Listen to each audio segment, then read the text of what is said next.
여기에서 볼 수 있는 이 텍스트는 미국의 대학생들이 보는 전공서적의 일부입니다.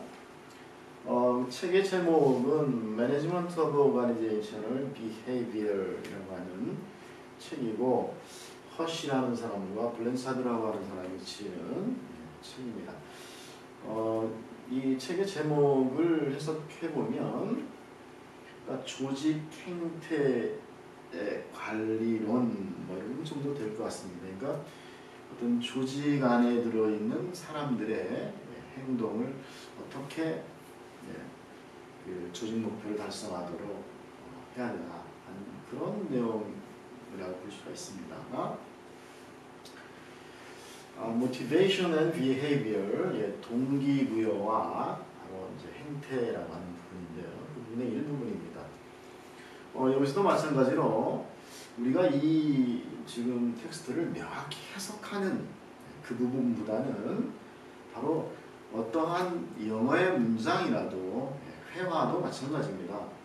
어떠한 영어의 문장이라도 우리가 그 문법성을 가지고 있고, 바로 우리의 방법론인 동사 끝내기와 수식어 끝내기로 모두가 바로 이론적으로 한 번에 이렇게 분석하고 해석할 수 있는 것이다 라고 하는 것, 그것을 더 중요한 측면으로 볼 수 있으면 좋겠습니다.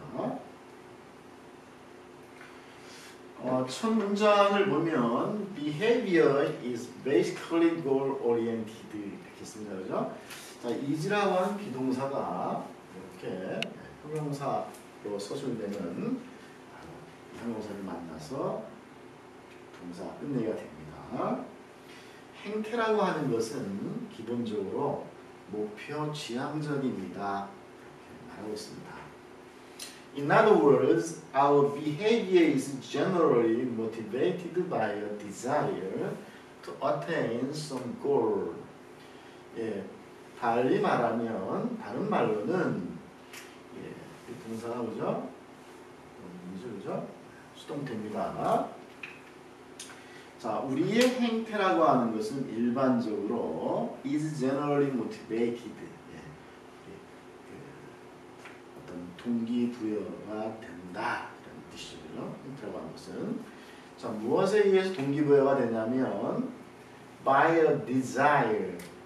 어떤 그죠? 뭔가를 하려고 하는 염원, 바램이라고 하는 거죠. 그런 염원에 의해서 동기부여가 되어집니다. 다 이제 우리 이 수동태가 그죠? 세 번째 동사 형태가 수동태가 되는 것이기 때문에 이 얘기는 다 그죠? 수식어가 됩니다. 그다음 투부정사는 to attain some goal, 어떤 목표를 달성하기 위해서, 그죠? 달성하기 위해서, 아니면 달성하고자 하는 어떤 욕망, 어떤 그런 욕구, 이런 것을 하면 이것은 우리 앞에 나오는 디자이를 수식해주는 것을 하는 게 더 명확하게 해석이 되고 있습니다. 자, 다시 한번 해보면 우리의 행태라고 하는 것은 보통 대개 우리가 목표를 달성하고자 하는 어떤 욕망에 의해서 동기부여되는 것이 일반적입니다. The specific goal is not always consciously known by the individual. is known. 수동태가 동작 이렇게 멀리 떨어져 있습니다. 그래서 이런 수식어 때문에 그죠? 자, 어쨌거나 이것도 지금 여기서 동사 끝내기가 되는 부분입니다. The specific goal, 특정한, 특수한, 특정 목표, 그죠? 특정 목표는 is not always consciously known. conscious, 의식적인 거죠. 사람이 생각하는 것. 의식이라고 하는 것은 철학적인 말의 생각입니다. 그래서 이제 어떤 우리가 생각하는, 그래서 어떤 특정 목표라고 하는 것은 항상 의식적으로 알고 있는 것이 아니다 이런 거죠. 그죠? 뭐에 의해서요? 바로 그 개인들, 그죠? 개인들입니다. 개인들에 의해서 알고 있는 것이 아닙니다. 자, 그 다음 문장을 보면 wonder이라고 하는 거죠. wonder이라고 하는 것은 무엇을 궁금해하다라는 동사입니다. 따라서 뒤에 지금 이것이 목적으로 옴으로써 바로 문장이 그죠? 끝내기가 되어 있습니다. 자, all of us, 우리들 모두는 궁금해할 수 있습니다. 매번 Why did I do that? 내가 그걸 왜 하지? 라고 궁금해할 수 있습니다. 그 다음 문장을 보면 is 라고 하는 비동사죠. 서술에 주는 형용사 apparent라고 하는 형용사를 만나서 동사가 끝내기가 됩니다. 단어가 수식어입니다. The reason for our action, 우리 행동에 대한 이유, 그죠? 우리가 왜 행동하는지, 그죠? 라는 그런 이유는 is not always apparent. 항상 분명한 것이 아닙니다. 어떻게 분명해요? 바로 의식적인 어떤 정신, 그죠? 정신에 들어있는 그런 정신에 있는 그런 분명한 모습, 이 형태가 아닙니다. 라고 말하고 있습니다. The drives that motivate distinctive individual behavioral patterns are to a considerable degree subconscious and therefore not easily accessible for examination and evaluation. 했습니다. 이게 지금 편집이 되면서 여기 이 부분이 잘못됐네요, 그죠? 지금 이게 요 부분이 원래는 이렇게 붙어 있는 겁니다. 사실은 이게 왜 이런 현상이 일어났냐면 이걸 분철이라고 말해요. 분철.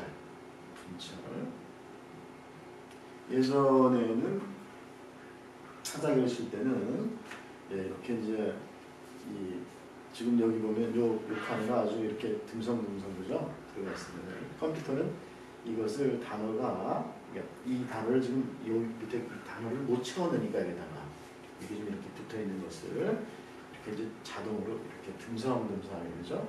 이렇게 배치를 한 거죠. 근데 예전에는 이것을 이제 보기 좋게 타자로 칠 때는 그죠? 이걸 다 이렇게 늘어놓고 이렇게 이제 이 단어를 바로 evaluation 해가지고 여기서 끊든지 그죠? 끊든지를 분철이라고 나옵니다. 근데 여기서 이제 분철 처리를 했던 건데 편집이 되면서 이렇게 못합니다. personality라고 하는 것은 개성이죠, 그죠? 개성. 자, 드라이브 하는 거죠. 뭔가를 술을 몰다 이런 동사 있지만 여기서는 주어니까 그죠? 여기서 이제 이 심리학이나 이런 데서는 이거 동인이다, 동인. 어떤 행동을 일으키는 원인이다. 이렇게 해석을 하면 될 것 같습니다. 자, 그래서 이제 이 지금 여기에 드라이브를 그죠? 이렇게 지금 관계되는 거 수식해주고 비동사죠. 끝내기를 하고 있습니다. 자, 뭐냐면 distinctive individual behavior pattern. 요걸 보면 아주 독특한 개인의 행태적인 패턴. 무슨 말이에요? 그러니까 개인들은 그죠? 개인들은 어때요? 각각의 나름대로 독특한 그런 행동 패턴이 있는 거죠, 그죠? 그래서 여기 퍼스널리티라는 개성이라는 말을 이렇게 강조를 해주는 부분입니다. 그래서 어떤 이렇게 이 개성이 나타나도록 하는 그런 드라이브죠. 동의는 그죠? 동의는 있는데 어디에 있냐면 바로 a considerable degree subconscious에 아주 상당한 정도의 썸이나 아래입니다, 그죠? 그러니까 의식 아래에 더 깊은 부분에 있는 것이죠, 그죠? 상당한 정도로 더 깊은 그런 것에 있다는 말이죠. 따라서 and therefore not easily accessible. 접근하기가 쉽지 않아요. 뭐 하기 위해서? examination, 바로 면밀히 살펴보는 것이고, 그리고 evaluation, 평가하는 것이죠. 그죠? 그래서 평가하기에 쉽지가 않습니다. 라고 이렇게 이야기를 하고 있습니다. 자, 지금 다시 한번 살펴보면, 자, 행태라고 하는 것은 보통 목표 지향적입니다. 달리 말하면 우리의 행태는 일반적으로 뭐에 의해서 바로 어떤 목표를 달성하고자 하는 어떤 욕망에 의해서 동기부여하는 것이 일반적입니다. 어떤 특정한 목표가 항상 의식적으로 개인들에게 알려져 있는 것은 아닙니다. 알려져 있는 것은 아닙니다. 자, 우리들 모두는 아주 매번 이상하게 여깁니다. 왜 우리가 그걸 하지? 라고 궁금해합니다. 자, 우리의 행동에 대한 어떤 이유가 항상 우리 어떤 의식적인 어떤 정신 상태에 있도록 명확한 것은 아닙니다. 아주 그 뚜렷한 개인적인 어떤 개개인들의 행태적인 패턴, 다시 말하면 개성을 나타나게 하는 그런 동인들이라고 하는 것은 상당히 바로 이 의식 내면에 있는 그런 것이기 때문에, 따라서 바로 우리가 면밀히 살펴보고 그리고 평가를 하기 위해서 접근하는 것이 쉽지가 않습니다. 라고 이렇게 해석을 할 수 있습니다. 자, 이것은 번역본도 없는 것이고 상당히 추상적인 말들도 많이 들어있는 그런 내용인데, 이런 글을 읽기 위해서 반드시 필요한 것이 뭐라고요? 바로 문법이라고 하는 것이다. 물론 회화도 글을 쓰는 것도 다 마찬가지입니다. 그래서 우리는 이 문법이라고 하는 것을 명확히 할 필요가 있다. 그리고 여기서 해석보다 더 중요한 것은 어떤 것이라고요? 바로 각 문장마다 나타나는 바로 동사 끝내기와 수식어 끝내기에 의해서 끝내지는 그런 문법성, 다시 말하면 그런 과학성을 여러분들이 느껴야 된다라고 하는 거고요. 가장 중요한 것이다. 그리고 어느 정도 문법에 대한 공부가 끝나게 되면 이제 이 해석에 대해서 좀 더 세련되고 매끄럽게 하는 그런 것들을 공부해 나갈 수 있겠다라는 것이 바로 지금 실습을 하는 이유이고 목표인 겁니다. 자, 그러면 다음 시간에 또 하도록 하겠습니다.